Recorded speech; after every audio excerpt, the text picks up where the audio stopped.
Welcome back to the channel. Today's video is going to be a little bit different.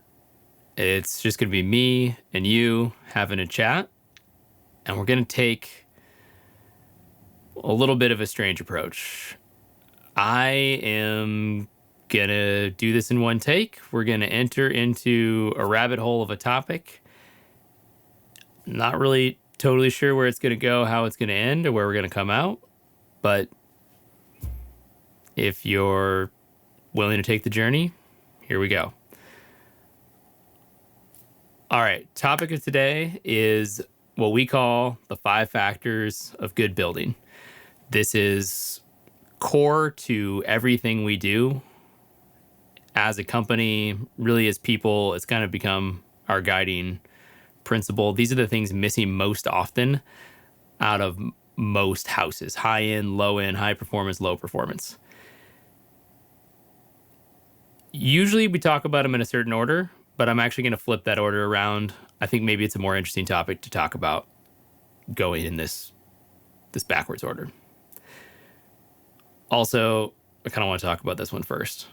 So number 1, carbon. This is a big topic. I'm tired of talking about it in the wrong way. We're constantly talking about climate change. Everyone's got a different view, this way, that way. The problem is so big and so hard to wrap your head around that it's just often not fun. So we're going to talk about carbon instead as a small molecule that makes up everything living. Us, our buildings, trees, things. And why that's important. I won't go into super detail on why it's important, but houses and how we build houses and how you live in houses have a big carbon impact. We have buildings that sequester carbon. We have buildings that consume a bunch of carbon. We have buildings in between. And the really good news is you don't need to give up things you want in life to make better decisions around carbon. You just need to know where that carbon's going. When are you producing it? When are you using it? When were you helping? When are you not helping? So carbon, one of the big 5 factors for us, one of the topics we like talking about most in the right context and least in the wrong context. Number 2, social equity. This is one that we need to talk about way more in construction. It's inherently implied in so many things. Materials we're using, are these materials good for the people who are extracting them, making them, installing them? Are they good for you living inside of this building? Are they good for firefighters if they have to enter the building and your house is on fire? Is it highly flammable and toxic, or is it literally actively helping to stop a fire and not release toxins? What happens when this building is done with its current use? Can you adapt it to something else? Can it be useful in a different way, or does it get entirely just torn down and go to the landfill? And when you're tearing it down, what are those effects? Is it full of asbestos and somebody has to breathe in that asbestos or do everything they can not to so that they don't get cancer, so that they can remodel their home 50 years from now or 20 years from now or whatever the case may be? So social equity, a huge piece for us. It's often a really binary decision. When you go far enough and you understand the problem, then it's, is this a good decision or not? Am I harming somebody else, myself, my family, or future me by making this decision or using this material? Number 3, longevity.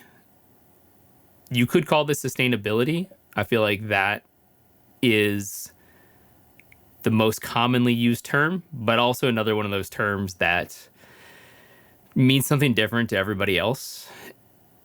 And not everybody else. It means something different to each person, right? One person means one thing, somebody else something totally different.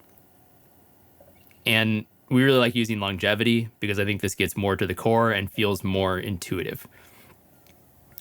This thing we're building today, how likely is it to remain as built and as designed, hopefully actually better, but for sure not a lot worse, for a long time into the future? How much energy do I need to put in to make sure this thing stays functioning and useful and interesting and human? Does it need constant maintenance, or does it actually get better over time? We find the best materials, often natural materials, things like a really beautiful wood finish with a natural oil protecting that wood. Those materials connect with humans, are cherished by humans, and actually get better over time rather than falling apart and needing consistent maintenance. So longevity is super important. Number 4, usually 2 in the list. Number 4, efficiency. I actually really like doing the order this direction. We might just flip this around in general, because efficiency is one of those that we often talk about early on because people want to talk about it and connect with it and kind of get it out of the way, or it's their way into a lot of this conversation. But if you go in originally trying to get efficiency, you will find you may get really good efficiency or decently good efficiency, but you really ruin the rest of these 5 factors. Versus if you focus on the other 4 first, you generally get exceptionally good efficiency, especially energy efficiency, as a byproduct from these others. So going a little deeper in efficiency, it's the obvious one's energy efficiency, right? You want a building that the question is basically how much energy does this thing take to maintain the level of comfort I want it to have as a person living inside of this box. There's also material efficiency. Are we using these materials in the way that they can best be used to have less waste and less waste, I guess, really is a good way to think about it. You know, if this thing naturally comes in this size or this shape, can I build with something that's this size and this shape instead of trying to rework it into something entirely different? Do I need to combine all sorts of different materials and strategies that don't necessarily want to be together to create this thing to then build out of this block? Or is this just kind of naturally how this material wants to exist in this building? And then the last one, number 5, is health. And health really is the wrapper for us. It's the piece that everything comes back to health. At the core of that is human health, especially for the people who are going to be spending the most time with these buildings, the owners, occupants, inhabitants of a building. The obvious answer to that is physical health, and that goes to things like having balanced fresh air ventilation in your house, basically like a lung inside your house that's always keeping fresh filtered air. It goes to biophilic design. It goes to materials, toxicity, mold growth, all like so many different topics that relate to you being a physically healthy person inside of this building. But it also goes to mental health. I think that's another one we don't talk about enough. Does this building help make you calm and collected and focused and more human? Does it make you more present, more happy to be in that space, better able to do your best work? And then we have health of things outside of that box. So health of the community. Does it integrate in with this community around? Can you invite your community to your space and connect with them? Does it add to the health of the planet or the health of the ecosystem around you? Can you build in nature around this space in a way that brings habitat and a naturally functioning ecosystem to the area rather than doing the opposite? And there's a lot of actually really good, we won't get off on a tangent, but there's a lot of really awesome byproducts of that one that I've noticed personally. And yeah, so there's a lot of really cool things when you invite the natural local nature to your space rather than trying to fight against nature. So I think we'll wrap it up there. That covers all five. It's interesting doing it this way and this just deep dive into this because I saw about 8 different rabbit holes that I want to discuss. But I don't want you to have to get lost down all those rabbit holes while I'm trying to find my way back. So we'll wrap it up with this one.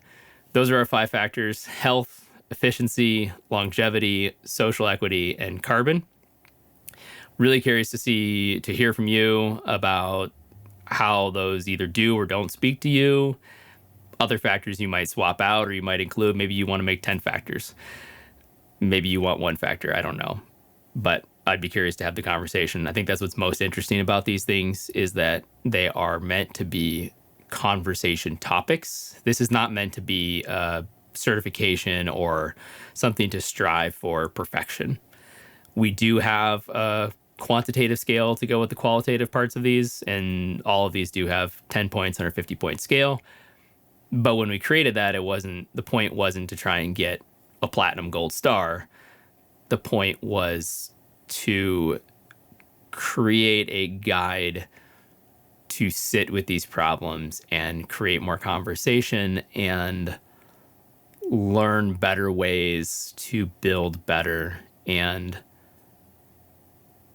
yeah, just design and create better spaces for humans to live inside. So, till next time, see ya.